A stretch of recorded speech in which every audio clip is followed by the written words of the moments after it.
Jenna, Lance, Brian, choir, congregation. I really don't even need to speak today. That song was just my sermon, and so amen, and we're going home. Good morning, everybody. Good morning. I'm so delighted to be here today, so honored to be in your presence. And I want to give a special shout out to Reverend Don for entrusting me to the pulpit today. It truly is brave on his part. And I want to say a special word of gratitude to each one of you. Whether I know you and I've known you for many, many years, or whether you're new to me today, I want to just share with you that your presence today, your very presence of who you are, is a gift to me. And you have added to my life. So thank you. Thank you for your presence. Thank you for this opportunity to be here to share today. So several months ago, Reverend Don must have known he was going fishing up to his cabin, and he said, "Hey, you want to do this pulpit thing?" And I said, "Is this mine to do?" And the answer was yes. And I said, "What's the topic? Is there a theme this month?" And he said, "The topic is wholeness." And so we've been talking about wholeness this month, and Reverend Don has given several enlightening talks, and we were graced with the Reverend Marquita a couple of weeks ago, and she shared her wisdom with us. And so when I tapped into what wholeness means for me, I had this moment of, well, I know what it used to mean, but what does it mean today? And what it used to mean to me had a lot to do with my body temple and how strong I was, maybe what I was putting into my body temple around food, maybe how flexible I was, how many push-ups I could do, how whole was this body. But what I know today is wholeness for me is around healing consciousness. And you might say, what does that even mean, healing consciousness? And for me, what that means is a coming back to center, a tapping in and a tuning into the truth of who I am. I am one in the divine. The divine is one in me. And you've probably heard some of our prayer practitioners stand up here like Christina just did so eloquently. And she said, if there's something heavy on your heart, something we can know for you, tap us on the shoulders and we'll pray and we will know the truth for you. And you might say, how can you know the truth for me? You don't even know me. We've just met. And I will say to you, we know the truth for you because we have done some heavy lifting in our own lives, some big work to know the truth for who we are. And because I know the truth for who I am, I can know the truth for you because I am one in God and so are you. We are one in the divine. There's a divine dance of life happening here. And so I'm going to take you on a little journey about my truth, about my dance with the divine. And it's a personal journey. It's a very sacred journey. It's a very private journey. And I wasn't sure this was the platform to share it. But you know, when that thing happens, and they're like, yes, this is it, you can do it. I'm like, oh my gosh, are you sure? And the voice is like, yes, you can. I'm like, all right. So here we go. The title of my talk today is Dancing with the Divine. So I had my first dance with the divine 13 years ago this month, the month of July.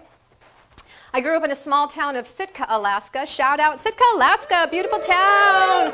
Sitka sisters, Baranoff brothers grew up there. Everybody knew everybody. Nobody locked their doors, and everybody knew everybody's business. And that's just the way it was. It was all good. And I grew up in a typical family. We weren't a religious family. We weren't really even a spiritual family. It wasn't that we didn't believe in God. I don't know that we did or we didn't. We didn't talk about it. We didn't sit down to the dinner table and say that thing called grace. We didn't do any of those things. And so I didn't have an understanding or a relationship with God. I didn't have any conscious awareness of God in my life. I actually didn't say the word conscious awareness growing up, ever.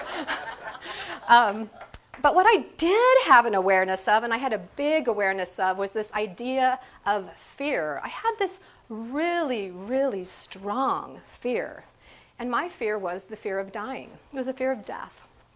It was an obscure and powerful fear. And I didn't just have it like, I'm going to get on an airplane and is this thing going to hold me? Not that kind of fear. But it was a fear where I would imagine, if you will, and I was awake. I would have these daymares, like you have nightmares. I would have these daymares where I would imagine what it would be like to not be on the planet.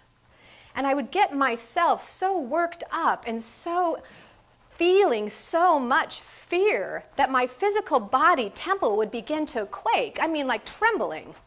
And I had that fear, and I carried it with me for many, many years. And I didn't have an outlet, and I didn't know what to do with that.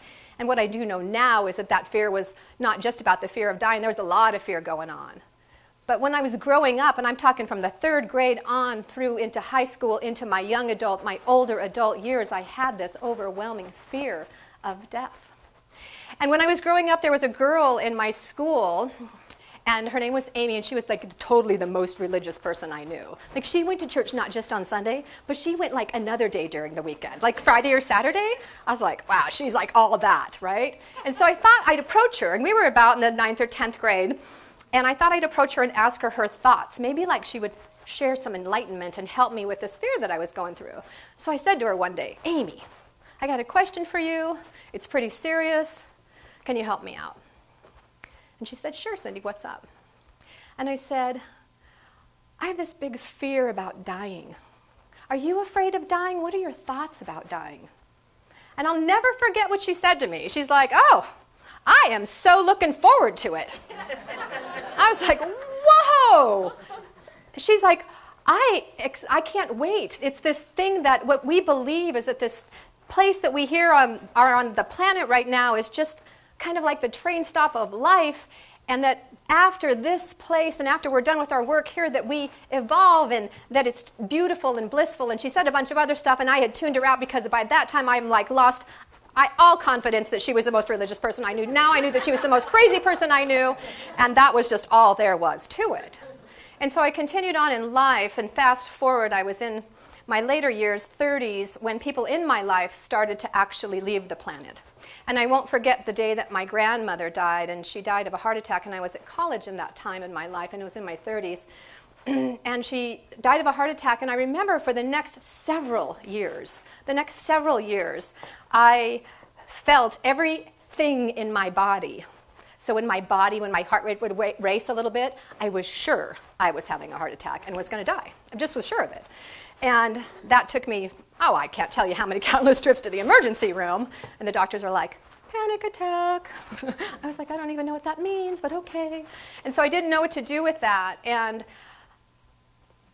fortunately or unfortunately, and I say fortunately now, at that time in my life, I didn't know what to do with that energy and that feeling, and I tamped it down with things that we might tamp down feelings with. And for me, it was alcohol and food.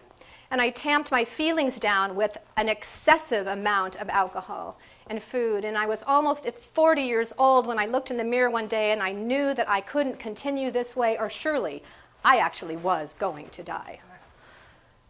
And I knew that I needed to do something different, but I didn't know what that was or how to begin to find it. And one day, this person that I knew, just kind of like peripherally, like not like a close friend, we just ran in the same circles, she approached me and asked me if I wanted to go hiking. And I'm like, hey, I can hike. Sure, I'll try that. It's got to be better than what I'm doing for my body. And so we began hiking, and she started sharing some things about her life. And for some reason, there was something about her. There was some light that she had. Again, I didn't use those words. But she had something within her that I was able to recognize. And what I know is that she actually recognized something in me. Again, she recognized the truth of who I was. And because she was able to recognize that, I was attracted to her. I was attracted to her energy. I was attracted to sharing and opening up a little bit more. And I was able to make some choices because I had a little bit of willingness to do something different than what I had been doing. And it's another story for another time, but I found my way to treatment, and it was all good. And I was getting the help that I needed. And our relationship grew. And it grew from a friendship into an intimate relationship. And we formed a partnership. And we moved in together, and she was beloved. And one morning, it was a Saturday morning, I'll never forget it, I was on my way to my 12-step meeting, I was ready to rock and roll, and I said to my beloved Angie, I said, hey, what are you doing today? And she said, oh, I'm going to do some yard work over at a friend's house. I'll see you afterwards. And I said, great, and I kissed her goodbye, and I walked out the door. And then it happened. I got home, and my neighbor was in my driveway. And she said, we have to go to the hospital. The ambulance came, and Angie was in it, and they took her to the hospital, and you need to go now. And so I went to the hospital, and I was inundated by doctors and nurses asking me questions. Does she have allergies? Is she on any medication? Does she do drugs? What has happened? And I didn't have those answers. But what they said was something has definitely happened, and it doesn't appear to be a stroke or a heart attack. We don't know what. But the activity in her brain is seizing, and we can't stop it. You need to contact her family. And so I did, because the doctors said it was evident by what was happening that she was not going to come out of this on her own. And so for the next several days, friends and family from outside of the state of Alaska and inside of the state of Alaska came to bid their farewells to our beloved Angie.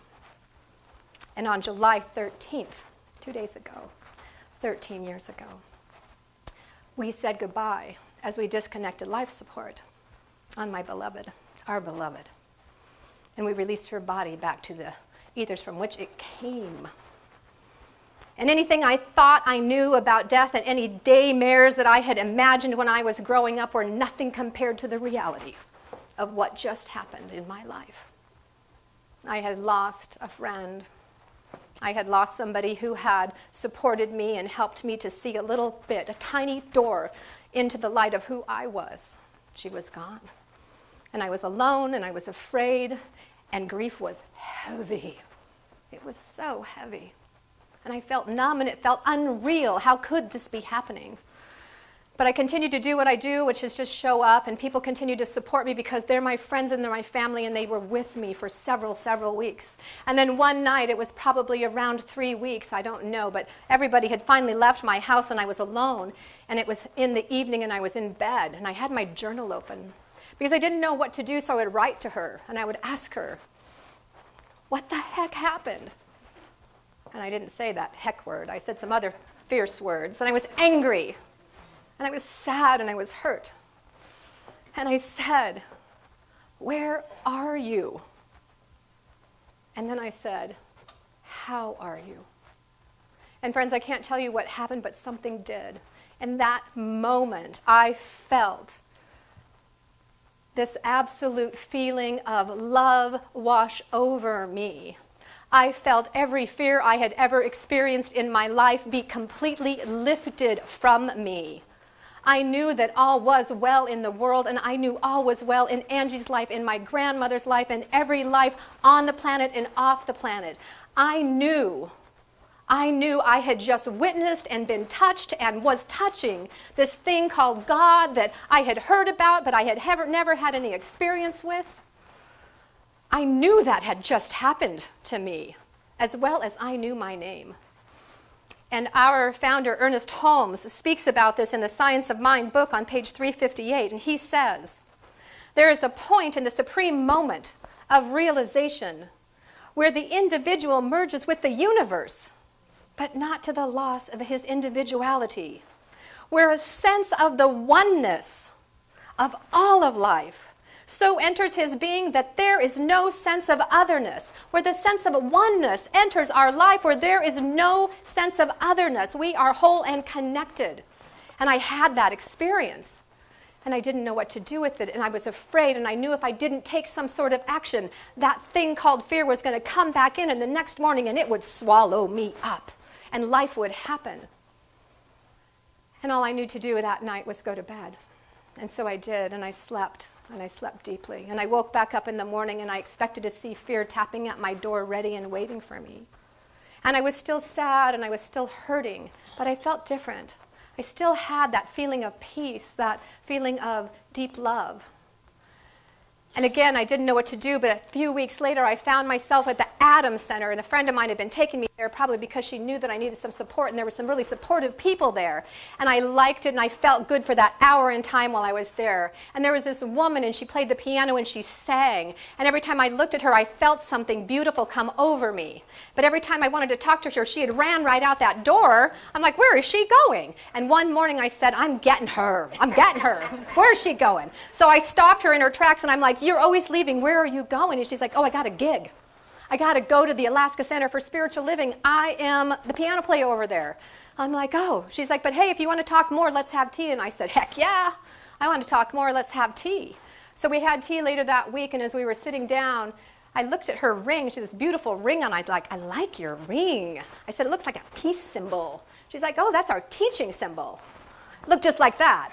And I was like, oh, okay. And she started talking about seeds and planting and soil and watering and affirmations and all sorts of stuff. And it went right over my head. And I had no idea what she was talking about. But she was really happy about it. And I liked that she was happy. And I felt happy in her presence.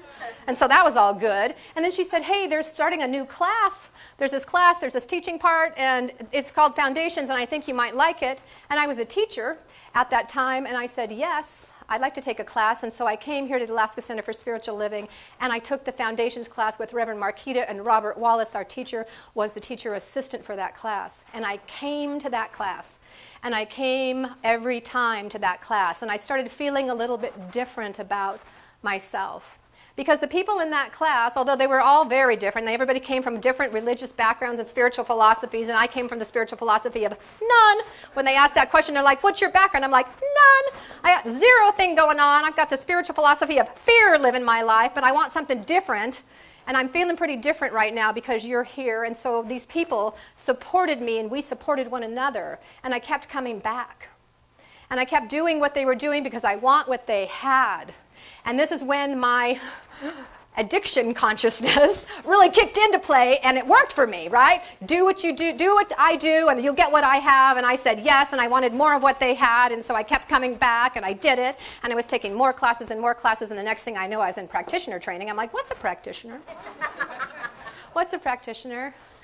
And I learned a little bit about practitioner training, and I learned about spiritual mind treatment, and I learned about prayer and affirmation. But the thing that I learned about the most was this idea of when we put our attention on our intention, then that is how we shift our consciousness. That is how we heal our consciousness. And I was like, okay, so that means that if I want a consciousness of love and light and peace and joy, then I need to put my attention on that intention. And Reverend Marquita spoke a little bit about this the other week when she talked about that groove that we have in our consciousness, that groove of fear and doubt and worry, and how that is a deep groove in some of our spaces. And it was certainly a deep groove in mine. And I have to create a new pathway filled with love and courage and willingness. And we have big work to do here in this very room. And we can do it together. And I know that in this very room, there is hope, because I see it. I see it.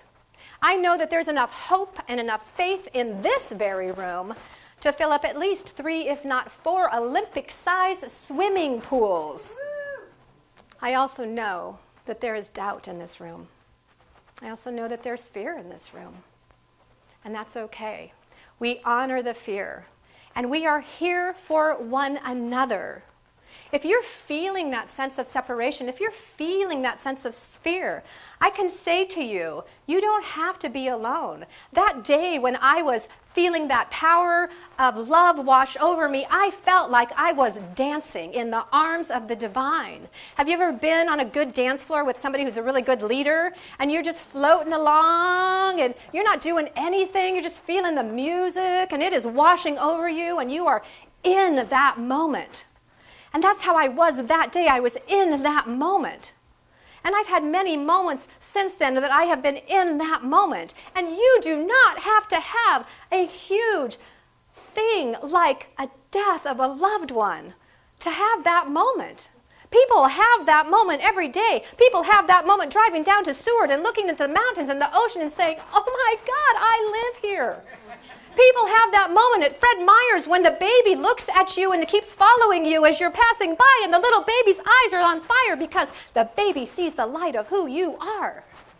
People have that moment when they are in this sanctuary and they see one another and they love each other, and they have that moment because they recognize the divine in each other. People have that moment over coffee with friends talking about a ring that looks like a peace symbol.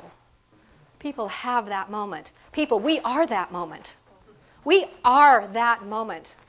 This morning I was listening to the Deepak Oprah meditation. I don't know if you ever do it. They do their 21-day meditation. And I was listening to something called Hope in Uncertain Times. And I wrote this down because I was like, he has hit it. He should be giving my talk today. Where's that Deepak? But, I thought I'd bring him to you. So Deepak said, when we become a living example of the power of hope, we become a catalyst for the transformative force of others, a force that can never be extinguished.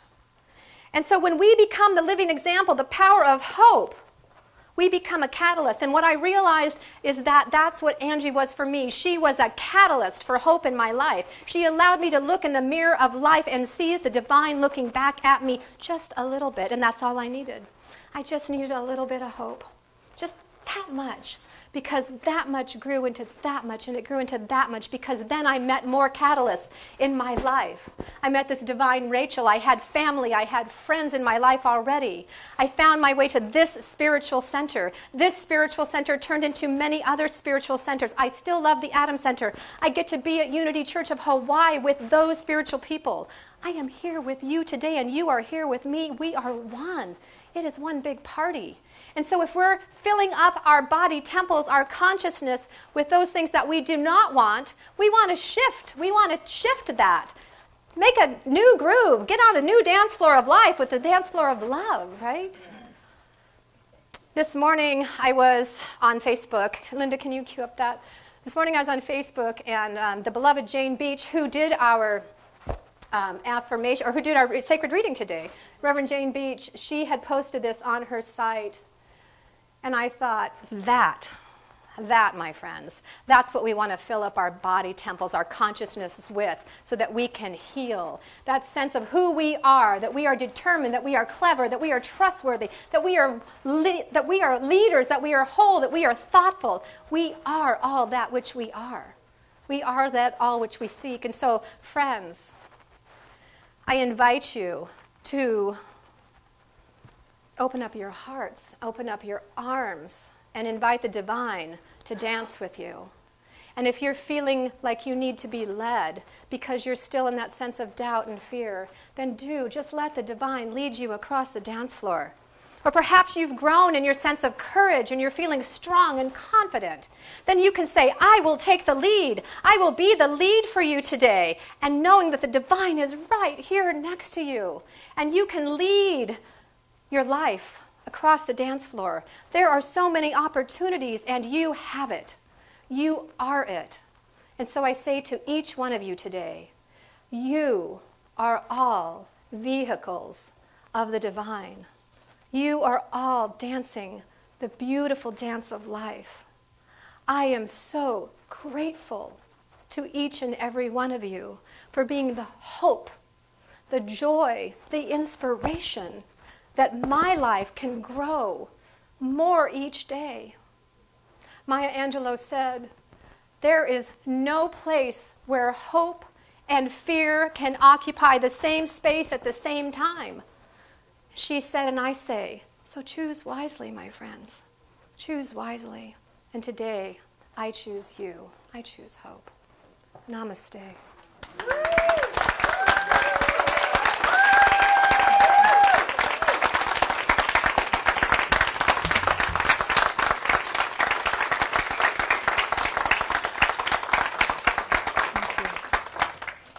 I'd like to take this opportunity to invite the practitioners, my colleagues, to please stand and join me as we surround the congregation, each one of these light beings, with that power and that presence. And congregation, friends, family, I ask for you right now to tap in and feel what it is that you need. And if you're needing a little bit of hope right now, I invite you to just open up your hands in a way of receivership. However, if you're feeling pretty full of life and love and you've got a little extra to give from the overflow, I ask you to raise your hands and share that out into this congregation and out into the world. And so I just invite us to take a breath. Breathing in and totally knowing that there is one life, one power, one passion. And it is the life, the power, the passion of the divine. And in this now moment, I call it love. Love is right where we are. Love is good, love is joy, love is power, love is present. And I speak my word for those people who might be feeling a little bit less than love in their life. And I surround you, and I know that your congregation surrounds you with a little extra lift, a little extra love today. And we invite you to open up your hearts and say yes to it. Yes, I received that love. Thank you, God. And for anybody who is experiencing anything that looks like less than perfect health, that is feeling less than whole, I say open up your hearts and let us surround you in that wholeness, because we know the truth for you. You are perfect, whole, and complete in this now moment and in every now moment. And until you can know it for yourself, we will know it for you, with you, and as you. You are one in the divine. It is truly good and it is truly God. I know that we live in an opulent and abundant universe, and I claim that all for each one of us here in this now moment and in every now moment. There is no need to wait for your perfection. There is no need to wait for love. There is no need to wait. The divine is happening right here, so step in. Open up. Claim it. It is ours, friends. It is ours. And so for this knowing and growing more in spirit each day, we just say, yes, thank you, God, yes. Thank you, God. We release this word to that dynamic alchemy of love and law, knowing that it has done its work. It has said, yes, sisters and brothers, I have picked you up and I have made the way. And we let go, knowing truly it is a God-done deal. And with that, my friends, we can simply say, and so it is. Amen and Ashe.